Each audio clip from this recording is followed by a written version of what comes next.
आइए आप सब लोग मेरे साथ इस समय निकाल लें भजन संहिता 23, Psalm 23।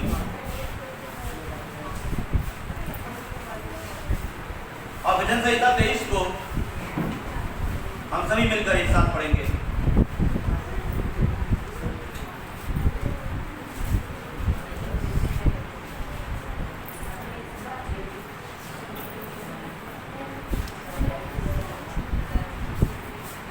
भजन संहिता अध्याय 23। यहोवा मेरा चरवाहा है, मुझे कुछ घटी ना होगी। वह मुझे हरी हरी चराइयों में बैठाता है, वह मुझे सुखदायी जल के झरने के पास ले चलता है। वह मेरे जी में जी ले आता है, धर्म के मार्ग में वह अपने नाम के निमित्त मेरी अगुवाई करता है। चाहे मैं घोर अंधकार से भरी हुई तराई में होकर चलूं, तो भी हानि से ना डरूंगा, क्योंकि तू मेरे साथ रहता है। तेरे सोटे और तेरी लाठी से मुझे शांति मिलती है। तू मेरे सताने वालों के सामने मेरे लिए मेज बिछाता है। तूने मेरे सिर पर तेल बना है, मेरा कटोरा मोड़ रहा है। निश्चय भलाई और करुणा जीवन भर मेरे साथ साथ बनी रहेगी, और मैं यहोवा के धाम में सर्वदा वास करूंगा। हालेलुया, प्रभु की स्तुति हो। भजन संहिता 23 में कुछ चरवाहा परमेश्वर है और भेड़े हम सब हैं। हालेलुया, प्रभु की स्तुति। हम वो भेड़े हैं जिन्हें वो चराता है, हमें सुखदायी जल के झरने के पास लेके जाता है, हमें हरी हरी चराइयों में बैठाता है, क्योंकि हम उसकी भेड़े हैं। और भजन संहिता 23 में जो खास पद है जिस पर मैं आज बात करने वाला हूं आप लोगों से, वो है 5। भजन संहिता अध्याय 23 का 5। यहां लिखा है, तू मेरे सताने वालों के सामने मेरे लिए मेज बिछाता है। तूने मेरे सिर पर तेल मला है, मेरा कटोरा। हालेलुया।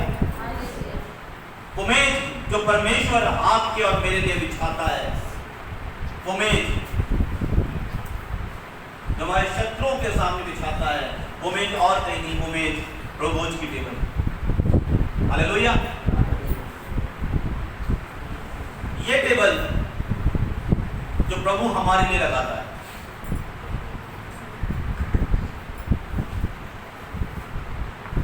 तू मेरे सताने वालों के सामने मेरे लिए मेज बिछाता है। प्रभु की ये मेज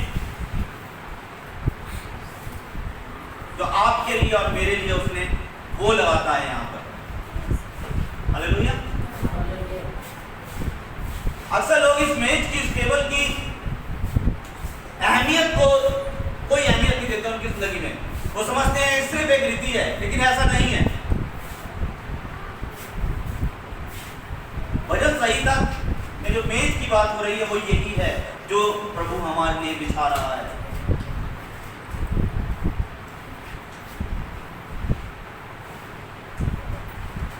उसने मेज बिछाई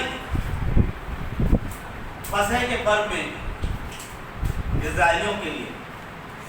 उसने उनसे कहा कि अपने लिए एक मेमना बलि करना और उसको खाना, और वो तुम सब परिवार के लोग सब खाना, उसमें से कुछ मत छोड़ना। और उसके लहू को, मेमने का जो लहू था, उसको अपने दीवार के, अपने चौखट में उसको लगाना, उसको ऊपर और नीचे, साइडों में और ऊपर लगाना।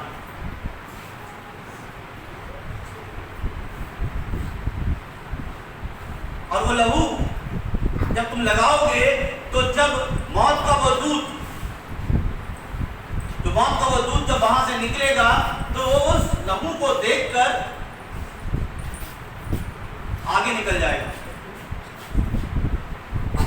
वो आगे चला जाएगा और तुम्हारी कोई हानि ना हो। फसह का जब वो पर्व बना तो परमेश्वर ने उन्होंने वो काम किया और परमेश्वर का दूत, क्योंकि वो मृत्यु का दूत जो था वो दुष्ट आत्मा या शैतान नहीं, वो स्वर्गदूत था। वो स्वर्गदूत था जो उस जगह पे मृत्यु के दूत के रूप में वहां पे सबके पहलौठे मार रहा था मिस्रियों के, और उसने उस लहू को देखा और आगे बढ़ गया। और जब परमेश्वर का दूत, स्वर्गदूत, परमेश्वर उस लहू को लांघ नहीं सकता, उस लहू की जो रेखा है उसे लांघ नहीं सकता, तो यकीनन जब स्वर्गदूत नहीं लांघ सकता तो शैतान भी लांघ नहीं सकता। हालेलुया। और वो लहू जब आप इस मेज में शरीक होते हैं, जब आप इस मेज में शामिल होते हैं, और जब आप इस कटोरे में से पीते हैं और इस रोटी में से खाते हैं, उसकी देह और उसके लहू को जब अपने ऊपर ले लेते हैं, तो यकीन जानिए आप हर एक उस आशीष के वारिस बन जाते हैं जो परमेश्वर ने अपने लोगों के लिए दिया था। आप अपनी चंगाई, अपनी आशीषें, अपनी बरकतें, सब कुछ अपने उस आशीषों को एक्टिवेट कर लेते हैं अपने अंदर। हालेलुया। जब आप इस मेज में शामिल हो, जब आप इस मेज में शामिल होते हैं तो इस स्थान पर परमेश्वर खुद उपस्थित है। वो हर जगह उपस्थित है, हर स्थान पर उपस्थित है, लेकिन जब ये मेज बिछाई जाती है, जब ये मेज लगती है, तो खुद वो यहाँ उपस्थित है। ये मेज उसी के द्वारा लगवाई जाती है, क्योंकि तू मेरे सताने वालों के सामने मेरे लिए मेज बिछाता है। उसने आपके लिए और मेरे लिए इस मेज को लगाया, और इस बात की गारंटी है कि आज परमेश्वर इस स्थान पर मौजूद है, वो खुद यहां है। और जब हम इसको विश्वास से लेते हैं, जब हम विश्वास करते हैं, तो विश्वास हमारा दिखाई नहीं देता,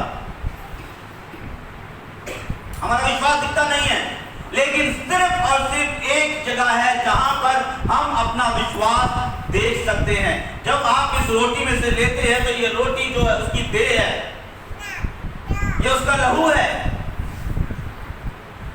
और जब आप इसको अपने विश्वास को देखते हो अपनी आंखों के सामने और इसे ग्रहण कर लेते हो, तो जब आप इसे ले लेते हो, तो आपके अंदर प्रभु यीशु मसीह की देह आप में शरीक हो जाती है, आप शामिल हो जाते हैं। जब प्रभु यीशु मसीह ने इस प्रभु भोज को करना चाहा, जब उसने अपने चेलों के साथ करना चाहा, तो उसने जिस दिन किया उस दिन फसह का पर्व था, उस दिन फसह था। और प्रभु ने कहा कि मैं चाहता था कि ये भोज मैं तुम्हारे साथ करूं, मेरी बड़ी इच्छा थी। और प्रभु ने जब फसह पे पर्व में करा, और तब वहां पर वो प्रभु भोज वहां पे बैठे टेबल पर, तो उस जगह पर मेमना नहीं था, टेबल पर मेमना नहीं था। इस्राएलियों ने जब फसह किया तो उनकी टेबल पर क्या था? उनकी टेबल पर मेमना था, मेमने को खा रहे थे। लेकिन जब वो फसह में यीशु के साथ बैठे थे, तब टेबल पर मेमना लगा हुआ नहीं था, बल्कि टेबल पर खुद मेमना सामने बैठा हुआ था। हालेलुया। वो खुद बैठा हुआ था और उन्होंने उसके साथ करा, क्योंकि उसी के बाद वो यीशु को पकड़ कर ले गया और उसको क्रूस पर चढ़ा दिया। वो खुद वहां था मेमना। जब आप इस मेज में शामिल होते हैं, इसमें से लेते हैं, आप अपनी आशीषों को एक्टिवेट कर लेते हैं। ये मेज आपको याद दिलाती है, यादगार है, मेरी यादगार में ऐसा करना। जब प्रभु ने, परमेश्वर ने फसह बनाने का पर्व मौका दिया, तो परमेश्वर ने कहा उनसे कि तुम्हारे बच्चे पूछेंगे कि हम ये क्यों कर रहे हैं, तो उन्हें बताना। और जब आप इस मेज में शामिल होते हैं, तो भी बच्चे पूछते हैं कि क्या है, मेरी यादगार में ये करना, ये उसकी यादगार है कि उसने हमारे लिए अपने प्राणों को दे दिया।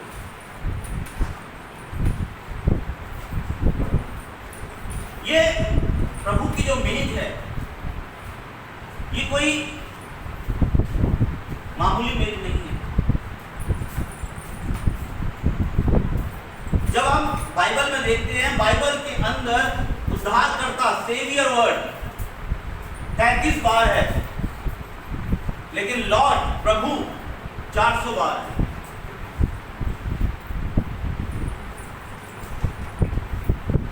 जब कोई उद्धार करता है, जब यीशु उद्धार करता मतलब उसने आपको उद्धार कर दिया, आपको छुटकारा दिला दिया। ये जो टेबल है ये उद्धारकर्ता की मेज नहीं है, ये प्रभु की मेज है। इसको सेवियर टेबल नहीं कहते, इसको लॉर्ड टेबल कहते हैं। ये प्रभु भोज है, लॉर्ड सपर है।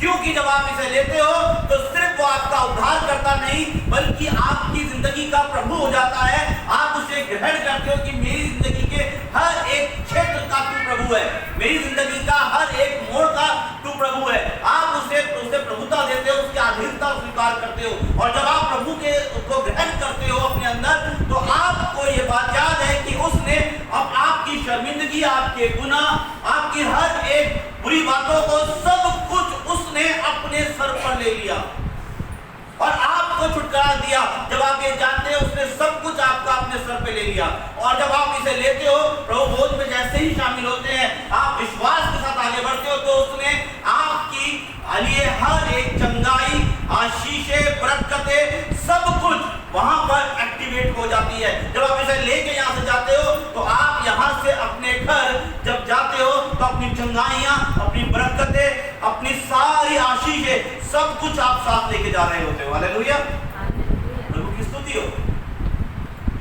तो ये जरूरी है समझना कि प्रभु की मेज में शरीक होना। क्यों प्रभु ने फसह के दिन ही एक प्रभु भोज लिया, इस बात को समझना बहुत जरूरी है।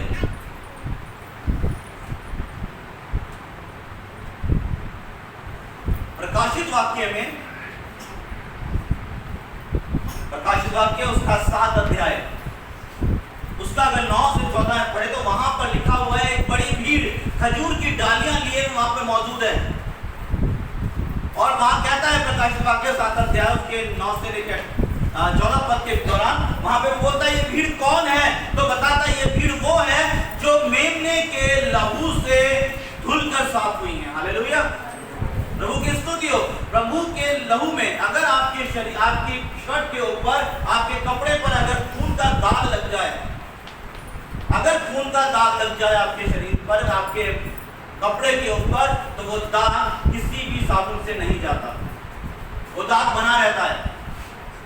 लेकिन यीशु के लहू में एक अलग ही किस्म की सामर्थ है। वो सामर्थ है कि वो लहू हमारे सारे दाग धो देता है।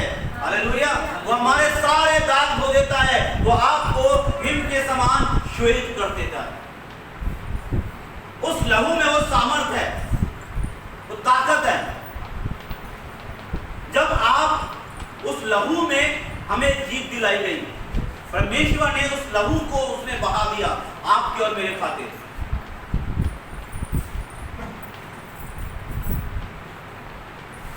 ये बात जानिए कि प्रभु की मेज की जो सामर्थ है वो कम नहीं है। जब इस्राएलियों ने फसह करा, जब फसह लिया, तो बाइबल में लिखा है कि उस दिन से उनका नया साल आरंभ हो गया। कि उस दिन से उनका साल शुरू हुआ, जिस दिन उन्होंने फसह खाया, उस दिन से उनका साल आरंभ हुआ था। एक नया दिन, एक नया साल उस दिन से स्टार्ट हो गया। जब जब आप आते हैं प्रभु की टेबल पर, आपके लिए एक नया दिन, एक नया साल आरंभ हो जाता है। आपके किए हुए तमाम पिछले गुनाह, आपकी की हुई तमाम पिछली गलतियां, सब कुछ परमेश्वर सब कुछ माफ कर देता है। हालेलुया, आपके लिए एक नया दिन आरंभ हो जाता है, एक नया फ्रेश दिन, एक नए अनुग्रह में आप आगे बढ़ जाते हैं जब आप प्रभु की मेज में शरीक होते हैं।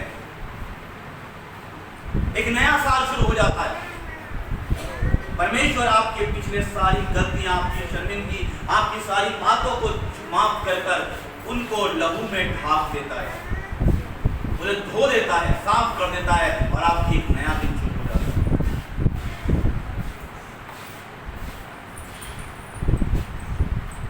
तो क्यों ना जब हम इस टेबल पे आते हैं, इस मेज में शरीक होते हैं, तो ये बात जब परमेश्वर हमारे लिए एक नए दिन को आरंभ कर देता है, जब परमेश्वर हमारे सारे गुनाह माफ कर देता है और हमारे लिए हमें नया कर देता है, जैसा कलाम में लिखा है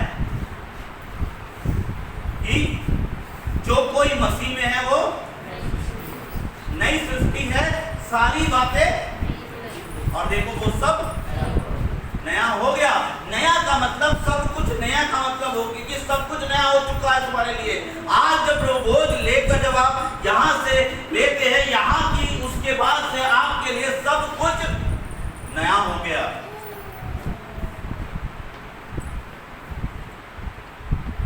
लेकिन मैं अक्सर एक कहानी बताता हूँ लोगों को, एक बात बोलता हूँ, आपको किस्सा याद होगा कि एक व्यक्ति ने बहुत ही सस्ते दामों पर एक बड़ा बंगला खरीद लिया, एग्रीमेंट साइन किया कि इस बंगले में पिछले मालिक की सिर्फ और सिर्फ एक कील है, सिर्फ एक कील है,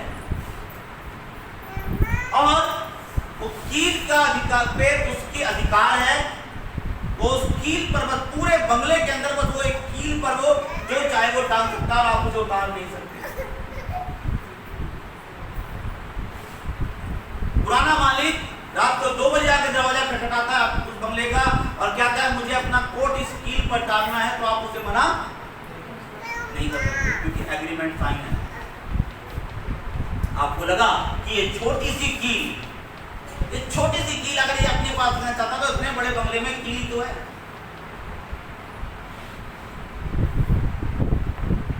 वो आया वहां पर, उसने सड़ा हुआ मांस टांग दिया जिससे पूरा बंगला बदबूदार हो रहा है, लेकिन एग्रीमेंट में साइन किया है कि अगर मैंने तेरी कोई चीज उतार दी तो पूरा बंगला तेरा वापस हो जाएगा।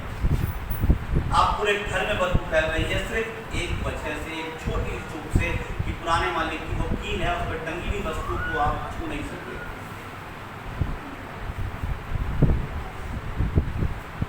जब आप प्रभु की मेज में शरीक होते हैं, आप प्रार्थना करते हैं अपने गुनाहों के लिए, उसके लिए माफी मांगते हैं प्रभु से, तो जरूरी ये भी बन जाता है कि फिर आप प्रभु मेज में, प्रभु की इस टेबल पर आते वक्त जो प्रभु ने आपके लिए लगाई है, इस पर आते वक्त आप भी अपने शत्रुओं को, अपने जिससे आपको कोई गुस्सा है, कुछ वो दुख है जिनकी बातों का, उनको आप भी माफ कर दें। क्योंकि कलाम कहता है, वचन कहता है, यदि तुम अपने अपराधियों को क्षमा ना करोगे तो मेरा पिता भी तुम्हारे अपराध क्षमा नहीं करेगा। जब आप इस मेज में शरीक होते हैं तो जैसे प्रभु का अनुग्रह, जैसे प्रभु की दया आपके लिए नहीं हो जाती है, ठीक ऐसे ही पहले की सारी बातों को छोड़कर आप भी औरों के लिए फिर से नए हो जाए। आमीन। ताकि परमेश्वर का लहू, उसकी सामर्थ, उसकी आशीषें आपकी जिंदगी में कार्य आरंभ कर सके, ताकि प्रभु की मेज की जो सामर्थ है वो आपकी जिंदगी में कार्य करना आरंभ कर दे। ये बहुत जरूरी है।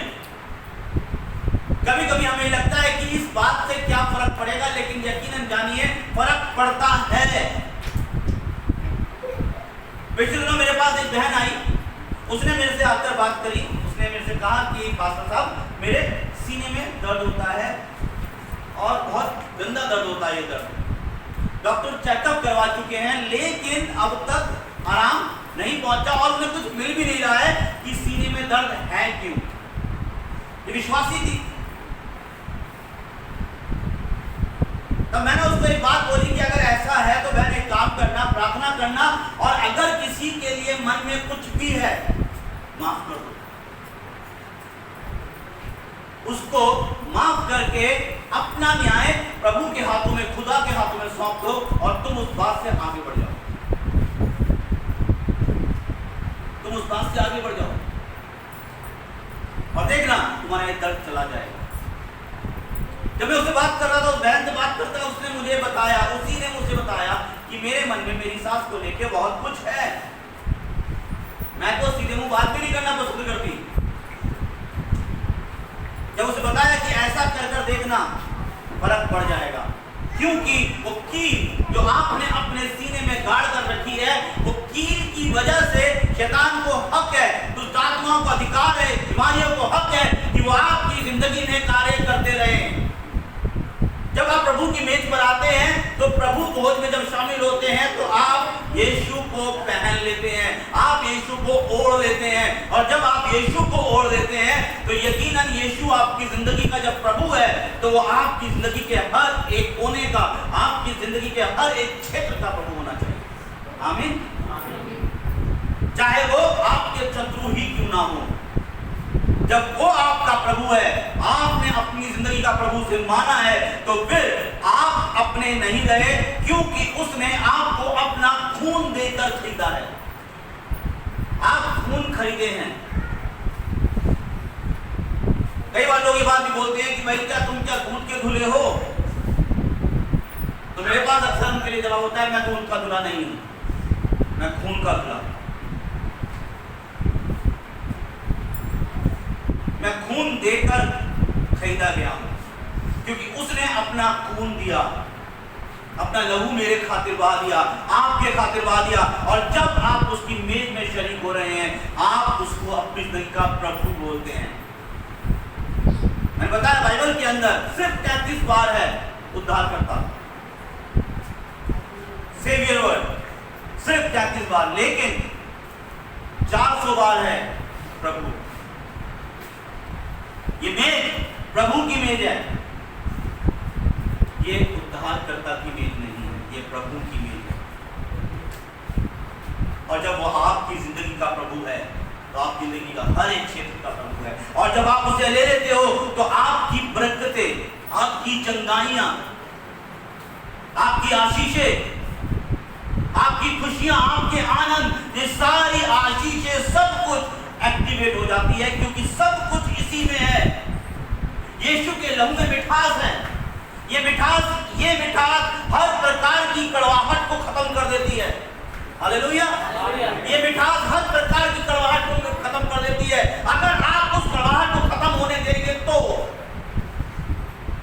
क्योंकि परमेश्वर किसी से जबरदस्ती नहीं करता। अगर वो आपकी जिंदगी का प्रभु है, अगर आपने उसे अपना प्रभु माना है, तो यकीन जानिए ये लहू आपकी जिंदगी की हर एक कड़वाहट को खत्म कर देगा, आपको चंगाई दे देगा, आपका आनंद चकान चुरा नहीं पाएगा। जब आप इसे लेकर अपने घर जाएंगे तो आपका घर आपका नहीं, प्रभु का है। हालेलुया।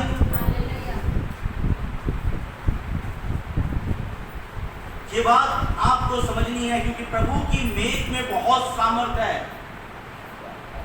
सामर्थ रहित नहीं, सामर्थ सहित है। यह आपकी जिंदगी में काम करने के लिए तैयार है। अक्सर लोग अपनी प्रभु भोज को मिस करते हैं। ऐसे बहुत से लोग हैं जो प्रभु भोज मिस करने पर रोते हैं कि मेरे से आज क्या हो गया। पर ऐसे बहुत से लोग हैं जो अपनी कड़वाहट की वजह से, अपनी बातों की वजह से, व्यक्तिगत बातों की वजह से प्रभु भोज को भी इग्नोर करते हैं। क्योंकि प्रभु भोज में आप शामिल तभी हो पाते हो जब आप अपने अंदर से सारी कड़वाहट खत्म कर देते हो। क्योंकि आपने, आपके प्रति, आपके अपराधियों ने इतना बड़ा गुनाह नहीं किया होगा जितने बड़े अपराधी आप और मैं उस खुदा के लिए हैं, जो हमने उसके विरोध में किया है। ये जरूरी है कि आप इस मेज में जब शामिल होते हैं तो ये जान लीजिए कि प्रभु खुद यहाँ मौजूद है। हालेलुया। जब आप इस रोटी में से लेते हैं तो प्रभु की देह है। ये वो विश्वास है जिसे आप देख सकते हो। सिर्फ एक यहीं पर अपने विश्वास को आप दे सकते हो कि ये प्रभु की देह है, ये प्रभु का लहू है, वो खुद यहाँ मौजूद है, क्योंकि उसने आपके लिए मेज लगाई है आपके सताने वालों के सामने। वो आपके कटोरे को उमड़ना शुरू हो जाएगा आपकी आशीषों से जब आप उसमें आगे बढ़ते हैं। तो ये आपको देखना है कि आप प्रभु की मेज को किस प्रकार से लेते हैं, आपके नजरिए से क्या है। बहुत बार बहुत से लोगों से बात होती है, वो कहते हैं हम भूल गए थे, हम भूल गए थे कि आज प्रभु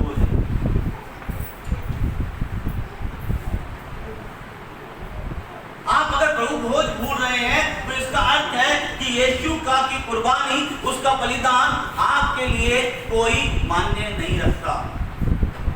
अगर आप प्रभु भोज भूल गए हैं, अगर आप प्रभु भोज में शरीक होने के बहाने मान रहे हैं, आप आ नहीं प्रभु भोज में नहीं शरीक हो रहे, तो इसका मतलब ये भी है कि आपका उद्धार भी नहीं हुआ है, आपका छुटकारा भी नहीं हुआ है, क्योंकि आप अब भी नई सृष्टि नहीं है। जो नई सृष्टि जिसका उद्धार हो गया, वो नई सृष्टि बन चुका है, उसमें यीशु वास करता है। जब प्रभु कहता है कि तुम यदि मुझसे प्रेम करोगे तो मेरी आज्ञाओं को मानोगे, उससे जब प्रेम करोगे, और हमें प्रेम उससे जब भी कर पाते जब हमें पता है कि इसने हमारे लिए क्या किया। और अगर आप कहते हैं प्रभु भोज भूल गए, प्रभु भोज का संडे भूल गए, ध्यान नहीं रहा या किसी और बातों में उलझ गए थे, तो इसका मतलब यह है कि आपके लिए प्रभु की कुर्बानी भी कोई मायने नहीं रखती, उसका आपकी जिंदगी में कोई रोल नहीं है, कोई अहम रोल नहीं है, इसलिए आपने छोड़ दिया, आपको फर्क नहीं पड़ता। जब आप शामिल होते हो मन की कड़वाहट के साथ, इसका मतलब यह है कि आपको फर्क नहीं पड़ता, आप अपनी दृष्टि में आप धर्मी हैं, आप अपनी दृष्टि में धर्मी हैं, आपके नजरिए के हिसाब से जितने धर्मी आप हैं उतना धर्मी आपका अपराधी नहीं है, वो माफी के काबिल नहीं है आपकी नजर में, आप उसे माफ नहीं कर सकते। पर आप प्रभु से कहते हैं तू मुझे माफ कर दे क्योंकि मैं तेरी माफी के योग्य हूं, लेकिन मेरा शत्रु, मेरा अपराधी जिसने मेरा लिए अपराध किया, जिसने मेरा दिल दुखाया है, वो मेरी माफी के काबिल, लेकिन मैं तेरी माफी के काबिल हूं क्योंकि आप अपने नजर में धर्मी हैं।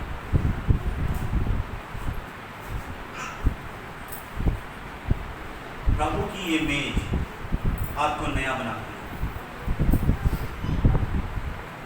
प्रभु की ये टेबल, उसकी सामर्थ आपकी जिंदगी में चंगाइयों को ले आती है। अगर आप बीमार हैं, आप परेशानियों से जूझ रहे हैं, तो एक बार सोचिए, पलटकर देखिए, क्या वो कड़वाहट ही कारण तो नहीं है? क्योंकि उसके लहू में तो सामर्थ है, हम जानते हैं, हमने देखा है, हम गवाह हैं कि उसके लहू में सामर्थ है, उसका लहू आपकी और मेरी जिंदगी में कार्य करता है, हम जानते हैं, हम खुद उस बात के गवाह हैं। लेकिन अगर फिर भी आप किसी परेशानियों में उलझे पड़े हैं, बीमारियों में उलझे पड़े हैं, और आपकी पैसा आपकी दवाओं में खर्चा हो रहा है, आप डॉक्टरों के पास चक्कर मार रहे हैं, तो बैठिए, सोचिए एक बार फिर, कहां पर प्रॉब्लम आ रही है? मेरी आशीष, मेरी चंगाई के बीच में रुकावट क्या बन रहा है? कहां है वो रुकावट? मेरी कमाई में बरकत क्यों नहीं हो पा रही है? मैं परेशानी की हालत में क्यों? मैं इस परेशानी में हूं तो परेशान हो रहा हूं, टेंशन में हूं, मेरा आनंद चोरी हो चुका है। ऐसा नहीं है कि प्रभु के लोगों पर परेशानियां नहीं पड़ती, दिक्कतें नहीं आती, पैसे की परेशानी नहीं आएगी, आएगी, लेकिन उसके बीच में जो सबसे बड़ी चीज है जो लोग देखते हैं वो है आपका आनंद, आपके चेहरे की मुस्कुराहट, कि आप इस परेशानियों में भी खुश हैं, क्योंकि आप कहते हैं मेरा प्रभु करने वाला है, और आपके बीच, आपके मन में, आपके घर से, आपके हृदय से आनंद भी चला गया है, खुशी चली गई, तो सोच लीजिए वहीं कुछ प्रॉब्लम है। अगर आप देखते हैं कि पहले मैं बहुत खुश रहता था, पहले मैं बहुत खुश रहती थी, चेहरे पे मुस्कुराहट, लेकिन आज की डेट में मेरे चेहरे से मुस्कुराहट, खुशी जा चुकी है, तो यकीनन परेशानी कहीं दिल में, क्योंकि प्रभु आपको प्रतिदिन नया करता है। जब आप आते हैं, प्रभु भोज लेते हैं, वो आपको नई सृष्टि फिर बना डालता है। हालेलुया।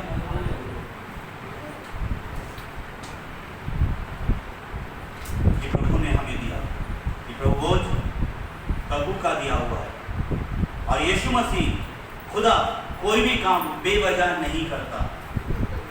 कितने मानते हैं कि परमेश्वर बेवजह काम करता है? वो कोई काम बेवजह नहीं करता। जब उसने कहा कि ये करना, ऐसा करना, जब उसने कहा कि ऐसा करना मेरी यादगार के लिए, तो उसके पीछे एक वजह है, आपकी जिंदगी में आपकी आशीषों को एक्टिवेट करना। आप उसको याद रखें, उसकी कुर्बानी को याद रखें, बस है कि उस मेमने को याद रखें तो आपके और मेरे खातिर कुर्बान हो, वो आपकी जिंदगी में कार्य करना शुरू कर देता है।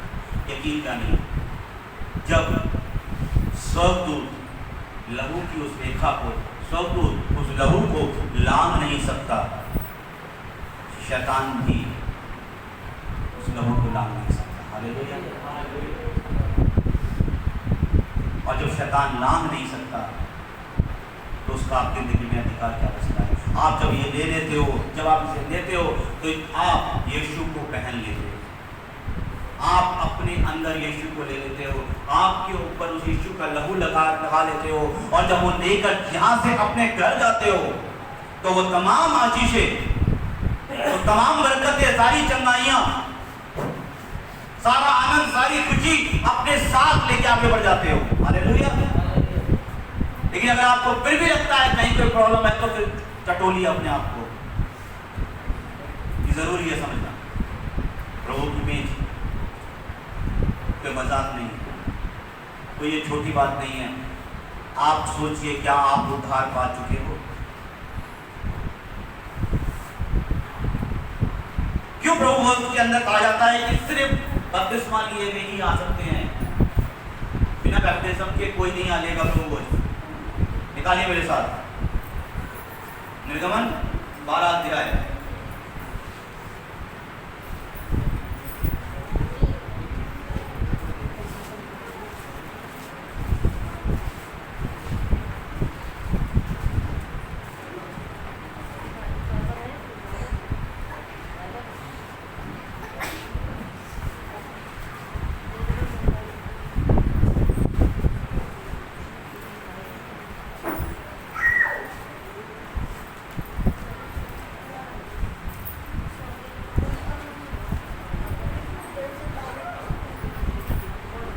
आप 12 अध्याय उसका 43 पद वहां से पढ़ रहा हूं मैं। यहाँ लिखा है, फिर यहोवा ने मूसा और आरोन से कहा, परम की विधि यह है कि कोई परदेशी उनमें से ना खाए, पर जो किसी का मोल लिया हुआ दास हो और तुम लोगों को ने उसका खतना किया हो, वह तो उसमें खा सकेगा, पर परदेशी और मजदूर उसमें से ना खाएं, उसका खाना एक ही घर में हो। अर्थात तुम उसके मांस में से कुछ घर से बाहर ना ले जाना, और बलि पशु की कोई हड्डी ना तोड़ना, कोई परदेशी उसमें से ना खाए। लेकिन अगर कोई मोल लिया हुआ है तो वो खा सकता है। हालेलुया। ये आपको जानना है और आपको समझना है कि आप उद्धार पाए हुए हो, क्या आपकी नजर में यीशु की कुर्बानी, उसके बलिदान का मूल्य है? तो जिसकी नजर में है, जो ये जानता है कि यीशु मेरा उद्धार करता है और वो मेरी जिंदगी का प्रभु है, तो जब वो प्रभु आपके लिए मेज लगाता है, जो प्रभु आपके लिए टेबल तैयार करता है, तो कोई भी किसी भी हाल में उस टेबल को मिस नहीं कर सकता। हमारे यहाँ तो लोग शादियों के लिए नौकरियां तक छोड़ देते हैं। अरे किसी की शादी में जाना हो तो नौकरी तक छोड़ने को तैयार हो जाते हैं कि नौकरी नहीं छोड़ेंगे, तो छोड़ देंगे भैया, शादी में जाना जरूरी है, ताकि वो जिसकी शादी है, जिसके घर में शादी नाराज ना हो। और आपके लिए जब परमेश्वर आपके लिए मेज लगाता है तो आप भूल जाते हो, क्योंकि आपके लिए इसका मूल्य क्या है ये आपको देखना है। क्योंकि यहाँ परमेश्वर आपके लिए आशीषों की सौगात लेके आपका इंतजार करता है। जब आप यहाँ से जाओगे तो अपनी हर एक आशीष को लेकर जाओगे। हालेलुया, हालेलुया, प्रभु की स्तुति हो। तो आइए अपनी आंखों को बंद करें।